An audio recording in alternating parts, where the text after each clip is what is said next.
আশা করি ভিউয়ার্স সকলে ভালো আছেন। তো শুরু করছি সাধারণ জ্ঞানের একটি ভিডিও। তো আমি সাধারণত ভিডিওতে প্রশ্ন টু উত্তর এভাবেই দেয়, 4টে অপশানে দেয় না। তো ভিউয়ার্স, আপনারা আমার ভিডিওর মাধ্যমে যেগুলো অর্থাৎ যে সাধারণ জ্ঞানগুলো পান সেগুলো সবই আমার বিভিন্ন পরীক্ষা বা গুরুত্বপূর্ণ দেখেই ভিডিও তৈরি করা। তো আপনারা অবশ্যই প্রথম থেকে শেষ পর্যন্ত দেখবেন। এখানে 60টি সাধারণ জ্ঞান আছে। তো প্রথমে ইউক্রেন ও রাশিয়ার ওপর কিছু প্রশ্ন আছে। তো একেবারে সব নাই, এই প্রশ্নগুলো 2023-এ সংগ্রহ করা ছিল। তো এবছরের ইউক্রেন রাশিয়া নিয়ে নতুন করে এখানে তেমন প্রশ্ন নেই, তবে যে প্রশ্নগুলোর উত্তর আপডেট হওয়ার প্রয়োজন বা হওয়ার সন্দেহ আছে সেগুলো আমি কারেকশান করে দিয়েছি। তো আপনারা এগুলো মনোযোগ সহকারে দেখবেন এবং আমার কথাগুলো শুনবেন। তো শুরু করছি। প্রথমে, রাশিয়ার কতটি দেশের সাথে সীমান্ত আছে? 14টি দেশের সাথে সীমান্ত আছে। যুদ্ধ বিধ্বস্ত ইউক্রেনের সর্বাধিক শরণার্থী কোন দেশে? তো গত বছর দেখেছিলাম পোল্যান্ডে বেশি ছিল, কিন্তু ইউক্রেনের শরণার্থী হয়ে সবথেকে বেশি এখন রাশিয়াতে, 2.4 মিলিয়ন। তারপর আছে পোল্যান্ড, তারপর জার্মানি, তারপর চেক প্রজাতন্ত্র। তো পরে যে দেশগুলো আছে এগুলো আসলে কত মিলিয়ন বা সংখ্যা আমি এখানে দেয়নি। রাশিয়া ইউরোপের কোন দেশে সর্বোচ্চ গ্যাস সরবরাহ করে? জার্মানি। ইউক্রেন সোভিয়েত ইউনিয়ন, এখানে সংক্ষেপে লেখা আছে সোভিয়েত ইউনিয়ন থেকে উত্তরাধিকার সূত্রে প্রাপ্ত পারমাণবিক অস্ত্র নিষ্ক্রিয় করেছিল কত সালে? এটা হচ্ছে 1994 সালে। রাশিয়া ইউক্রেনে সামরিক আগ্রাসন শুরু করে এবং কুরিল দ্বীপ কোথায় অবস্থিত? আসলে এই প্রশ্নটা আমি এখানে অ্যাড করে দিয়েছি। তো 2022 সালের 24 ফেব্রুয়ারি শুরু করে আগ্রাসন। আর এই যে কুরিল দ্বীপ কোথায় অবস্থিত? এটা রাশিয়াতে। আর্থিক লেনদেনের বার্তা আদান প্রদানকারী আন্তর্জাতিক নেটওয়ার্ক কী নামে পরিচিত? সুইফট। দন্তস্বয় রস্যু রস্যই ফট, এখানে একটা হস দিলে ভালো হয়, হস। ওডেসা বন্দর কোন সাগরের তীরে অবস্থিত? কৃষ্ণ সাগর। রাশিয়া ইউক্রেনের কয়টি অঞ্চলকে স্বাধীন রাষ্ট্রের স্বীকৃতি দিয়েছে? দুটো। এ পর্যন্ত দুটো পাওয়া গেছে, দানেস্ক ও লুহানস্ক। দানেস্ক ও লুহানস্ক, এই দুটো। এরপর আছে রাশিয়া ও জার্মানির মধ্য দিয়ে প্রাকৃতিক গ্যাস চলাচলের লাইনটির নাম কি? Nord stream. কোন চুক্তির মাধ্যমে ন্যাটো গঠিত হয়েছিল? আটলান্টিক চুক্তি। ইউক্রেনে হামলা বন্ধের প্রস্তাবের পক্ষে জাতিসংঘে জোট দিয়েছে কয়টি দেশ? জোট না, এটা ভোট হবে। এখানে একটু অস্পষ্ট দেখা যাচ্ছে, ভোট। এখানে হচ্ছে ভোট। তো ভোট দিয়েছে কয়টি দেশ? 141টি দেশ। বর্তমানে সর্বাধিক নিষেধাজ্ঞা প্রাপ্ত দেশ রাশিয়া। ইউরোপের সবচেয়ে বড় জাপোরিজিয়া পারমাণবিক বিদ্যুৎ কেন্দ্র কোথায় অবস্থিত? ইউক্রেন। ইউক্রেনের রাজধানী কিয়েভ কোন নদীর তীরে অবস্থিত? নিপার। তো ভিউয়ার্স, এখানে এটা নিয়ে আবার একটু আমার কনফিউশন হচ্ছে কি যে বর্তমানে সর্বাধিক নিষেধাজ্ঞাপ্রাপ্ত দেশ আমি গুগলে সার্চ দিয়ে দেখেছিলাম, তো এটা আমি কোথাও পাইনি সেপারেটভাবে।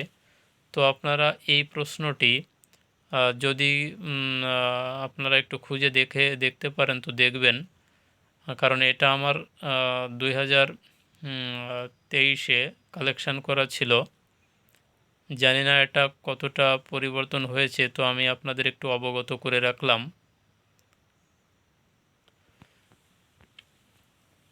ইউক্রেনের ওয়ালভিয়া বন্দরে হামলার শিকার হওয়া বাংলাদেশি জাহাজটির নাম কী ছিল? এমভি বাংলার সমৃদ্ধি। বিশ্ব পরিবেশ দিবস 5 জুন। জাপানের মুদ্রার নাম ইয়েন। এই দুটো প্রশ্ন এখানে একটু জায়গা গ্যাপ ছিল, তাই আমি দিয়ে দিয়েছি, এছাড়া আর কিছু নয়। তো এই দুটো ইস্যু তো ইউক্রেন ও রাশিয়ার ভিতরে পড়ে না বা এই টপিকের ভিতরে। তো ভিউয়ার্স, এরপরে আমি এই ভিডিওতে কিছু নদ নদী নিয়ে আলোচনা করব। তো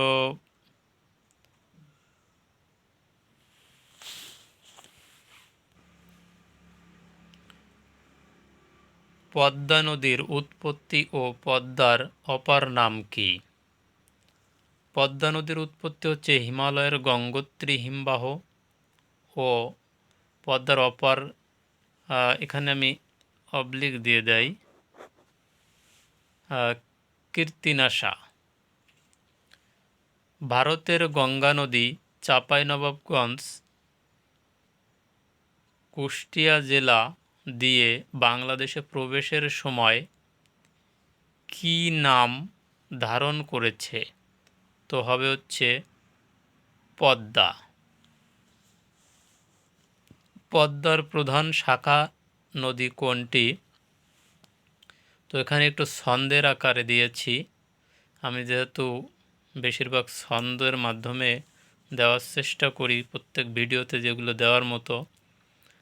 তো এখানে আছে ভৈরবের কুমারবাবু, মানে ভৈরবে তো একটা নদী, কিন্তু আমি এখানে মনে করেন যে ভৈরব একটা জায়গা, সেখানকার কুমারবাবু গড়াই মধুমতি কপোতাক্ষ এক্সপ্রেস দিয়ে ইছামতির আড়িয়াল খাঁর মাথা ভেঙে দিয়েছে।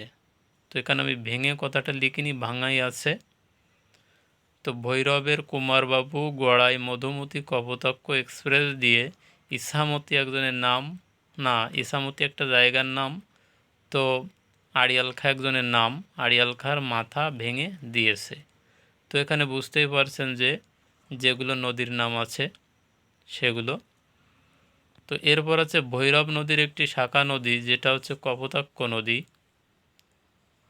পদ্মার উপনদী কোনটি? এখানে আরেকটু ছন্দের মাধ্যমে পুনর্ভাবার মহানন্দা পাগলা। পুনর্ভাবা একটি জায়গার নাম, যদিও এখানে নদীর নাম।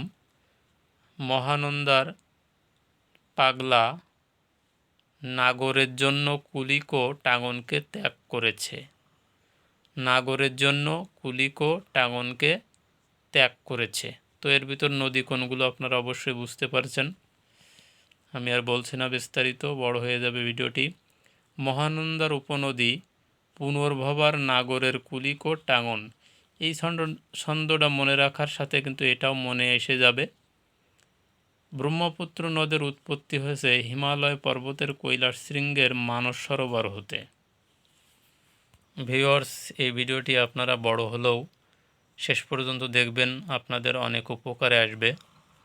ব্রহ্মপুত্রের সংস্কৃত অর্থ ও পূর্ব নাম কি? ব্রহ্মপুত্রের সংস্কৃত অর্থ হচ্ছে ব্রহ্মার পুত্র এবং পূর্ব নাম হচ্ছে লৌহিত্য। ব্রহ্মপুত্র কোন কোন দেশের সীমানার মধ্য দিয়ে প্রবাহিত হয়েছে? বাংলাদেশ, ভারত, চীন এই তিনটি দেশের ভিতর দিয়ে।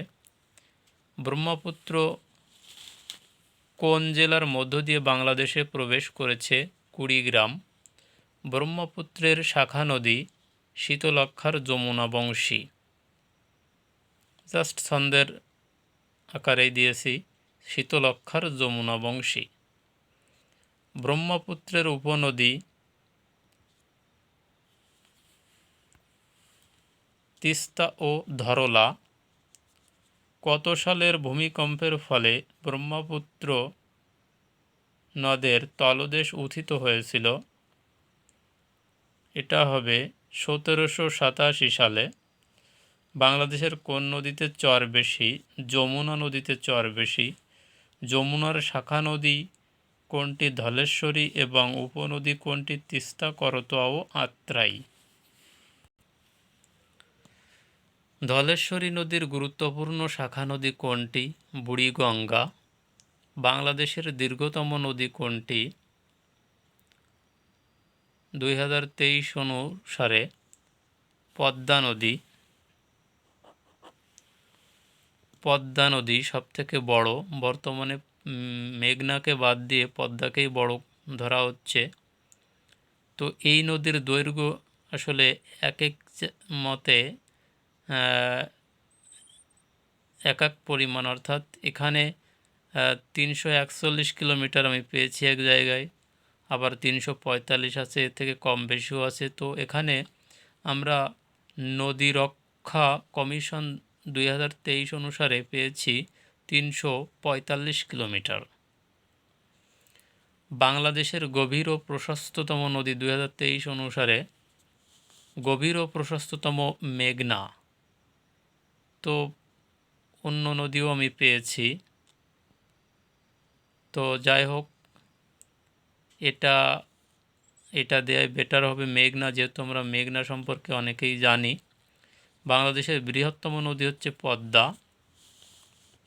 আসামের নাগামণিপুর পাহাড়ের দক্ষিণে কোন পাহাড় থেকে মেঘনা নদীর উৎপত্তি? লুসাই পাহাড় থেকে। মেঘনা নদী কোন জেলা দিয়ে বাংলাদেশে প্রবেশ করেছে? সিলেট। ভারতে মেঘনা নদীর নাম মেঘনা নদীর দৈর্ঘ্য কত? ভারতে মেঘনা নদীর নাম হচ্ছে বরাক। এটি হচ্ছে 156 কিলোমিটার দৈর্ঘ্য মেঘনা নদীর। কোন নদীকে বাংলাদেশের চিরযৌবনা নদী বলা হয়? মেঘনা নদীকে। মেঘনার উপনদী ডাকাতিয়ার মনুবাউলাউ,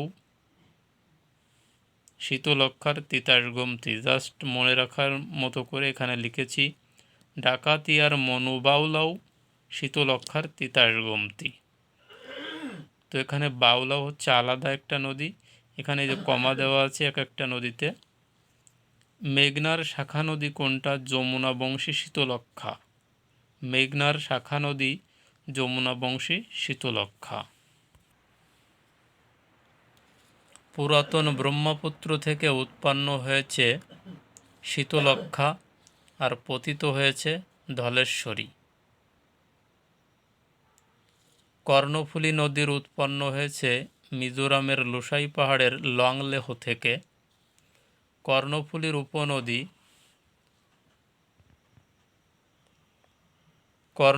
উপনদী হচ্ছে কাসালং, হালদা, বোয়ালখালী।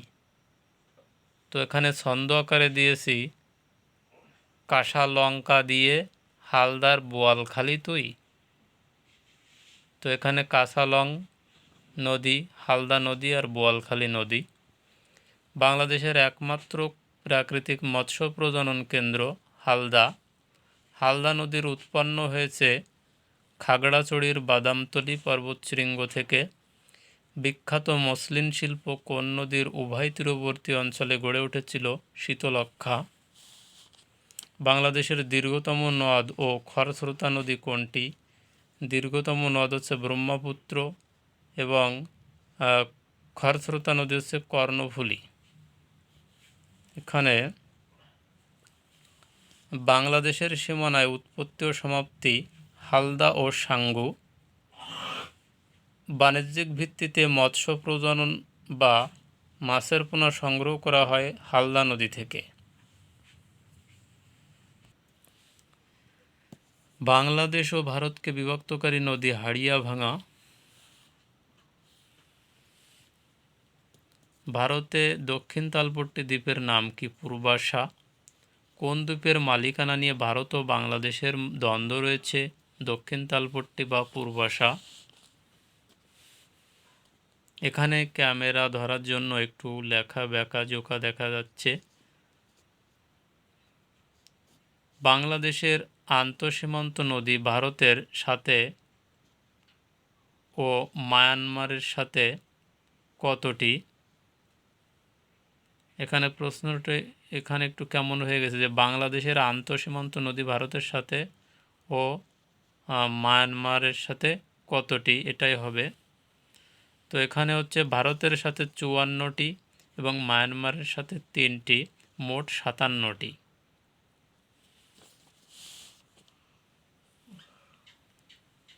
মোট 57টি। পৃথিবীর দীর্ঘতম মেরিন ড্রাইভ তৈরি হচ্ছে কোন দেশে এবং দৈর্ঘ্য কত?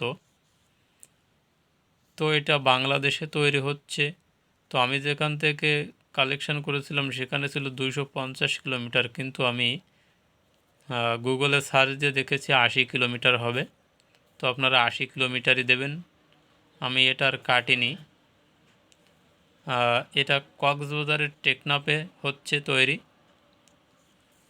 টোকিও অলিম্পিকে সর্বোচ্চ পদকধারী দেশ ছিল কোনটি?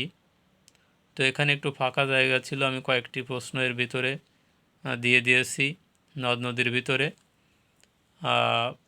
মার্কিন যুক্তরাষ্ট্র টোকিও অলিম্পিকে সর্বোচ্চ পদকধারী দেশ। মুজিববর্ষের লোগোর ডিজাইনারকে? সব্যসাচী হাজরা।